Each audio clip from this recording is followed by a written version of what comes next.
The moment I woke up, it hit me. I really fancied a soft-boiled egg, not scrambled, not fried, not poached, soft-boiled. The kind that trembles slightly when you touch it with the back of your spoon, the yolk running like afternoon sun. It's strange how such specific cravings arrive as though dispatched from some hidden chamber of the mind. The feeling was insistent, more like need than appetite. I could almost taste the salt on my tongue before my feet touched the floor. I put on a t-shirt and my cheap, loose-fitting supermarket jeans and walked barefoot through to the kitchen. Morning light fell across the tiles, a dusty diagonal that always revealed how much I hadn't cleaned. Harriet used to joke that our floor was like a geological record, you could carbon date the crumbs. The box of eggs sat beside her fancy American toaster. She ordered it online during her kitchen renaissance, the one that lasted about 2 weeks. Chrome, 5 settings, a dial that made a satisfying click. I lifted the lid of the egg box. Empty. I stood there holding the hollow carton. It wasn't the end of the world, but somehow it felt close. When Harriet was still here, there were always eggs. She said a kitchen without eggs was like a sentence without vowels, technically possible but pointlessly awkward. I sighed, rinsed my hands, and looked out the window. The day was damp, not yet rain, but the kind that promised it. Across the street, a woman wrestled with a pushchair. Somewhere, a dog barked twice precisely. Eggless. I decided to go to the corner shop.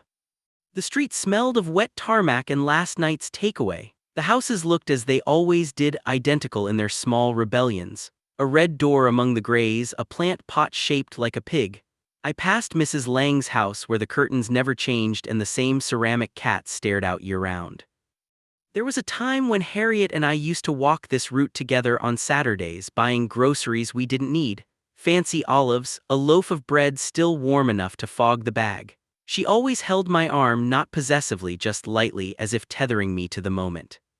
The bell above the shop door tinkled as I entered. The place smelled faintly of cardamom and newspaper ink.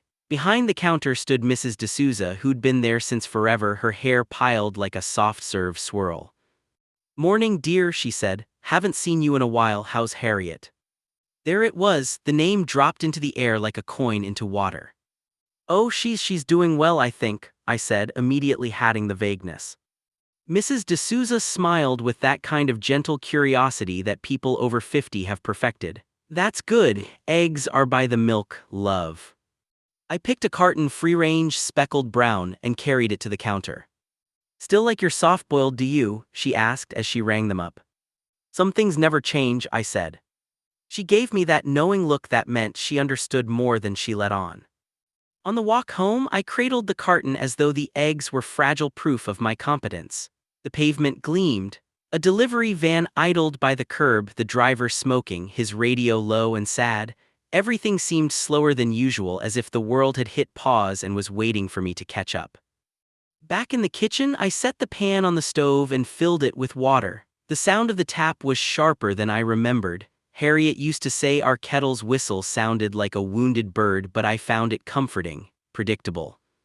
As the water began to heat, I thought of how she always timed things precisely. 6.5 minutes, she'd say, setting her phone timer like a surgeon preparing for a delicate procedure.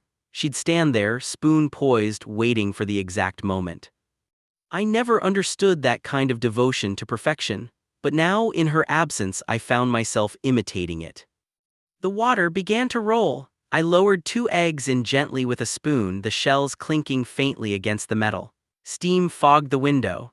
The kitchen felt suddenly smaller, filled with ghost movements, the way she'd hum tunelessly, the way her hair stuck to her cheek when it was damp. When the timer, yes, I'd used one, rang, I lifted an egg out and tapped it against the counter. The shell cracked unevenly, bits of it falling into the sink. I peeled it clumsily, revealing a white that was too soft, a yolk that spilled too quickly.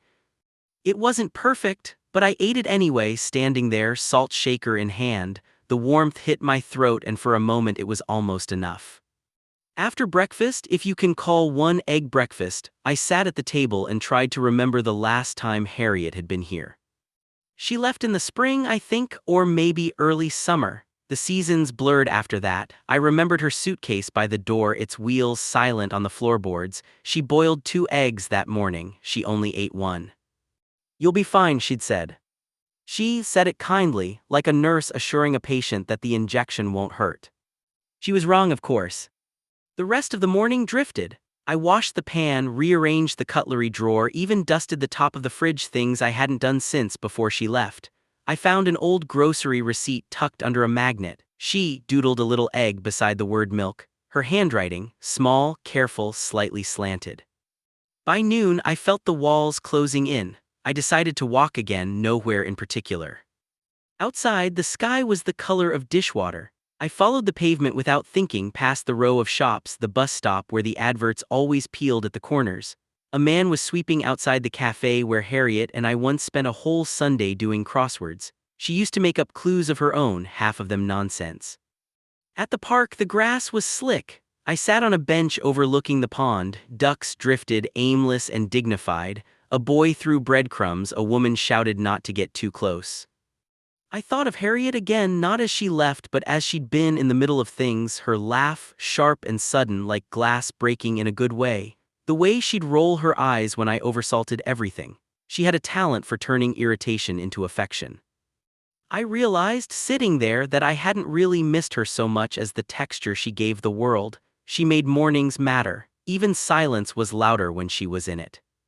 A drizzle began. I walked to the river, which looked swollen and indifferent. Water carried debris, a plastic bottle, a branch, something white and soggy that might once have been a shoe. The air smelled metallic. I leaned on the railing and watched the current. It moved with purpose even if it didn't know where to go. I envied it for that. The craving for eggs suddenly seemed ridiculous, yet it had led me here to this quiet, wet clarity. Maybe all craving is a kind of translation, our bodies trying to say what our hearts can't. I stayed until the rain thickened, then turned back. By the time I reached home, my jeans were damp at the hem. I kicked off my shoes and stood in the hallway, listening to the flat, small sounds, the hum of the fridge, the tick of the clock, the distant echo of a neighbor's radio. I made tea. While it steeped, I wiped down the counters, more out of habit than purpose. Then, on a whim, I took out another egg. This time I didn't time it, I let instinct decide. The water bubbled, hissed, settled. I waited until it felt right. When I cracked it open, the yolk was perfect, thick, golden, alive. I sat at the table this time, not standing. I sprinkled salt and watched it melt. The first bite was startlingly good, warm, simple, forgiving. I looked at the empty chair opposite me. It wasn't as painful as before. After finishing, I found an old notebook on the counter, one Harriet had used for recipes and half-finished thoughts. I turned to a blank page and began to write, not a letter, not quite, just words, unarranged. 2 eggs soft, I wrote. Morning light, missing doesn't always mean absence. I closed the notebook. Later, as the day dimmed, I noticed the smell of toast coming from the flat next door. Someone laughing. For a second, I could almost pretend it was us again, her voice cutting through the kitchen, the radio on low, me trying not to burn the eggs. But pretending wasn't the same as wishing. Pretending was gentler. I washed the cup, wiped the table, and opened the window. Cool air moved through the room, carrying the scent of rain and city and something like renewal. It struck me that maybe life isn't made of big recoveries but of small recalibrations. You lose the thread, then you find a smaller one and begin again. Tomorrow, I thought, I'll buy more eggs, not because I need them but because I want the option, because it's good to have small plans. I put the remaining eggs back in their carton and placed them neatly in the fridge. The light inside flickered once before steadying. The fridge hummed, the clock ticked, and outside the rain softened into mist. The next morning, I woke up early. Sunlight was already spilling across the bed, and for once I didn't feel the heaviness of waiting. I stretched, listened to the faint sound of someone closing a car door outside. In the kitchen, the eggs waited in their carton, patient and whole. I boiled water again because why not? The act itself had begun to mean something. This time, when I peeled the shell, it came away in smooth spirals. The yolk glowed like a small planet. I sat at the table, spoon in hand, and let the steam rise toward my face. It was perfect, not because I'd timed it, but because it didn't have to be. I ate slowly, without hurry, and when I finished, I felt, not full exactly, but balanced. Outside, the world was ordinary again, buses groaning, children shouting, someone mowing a lawn.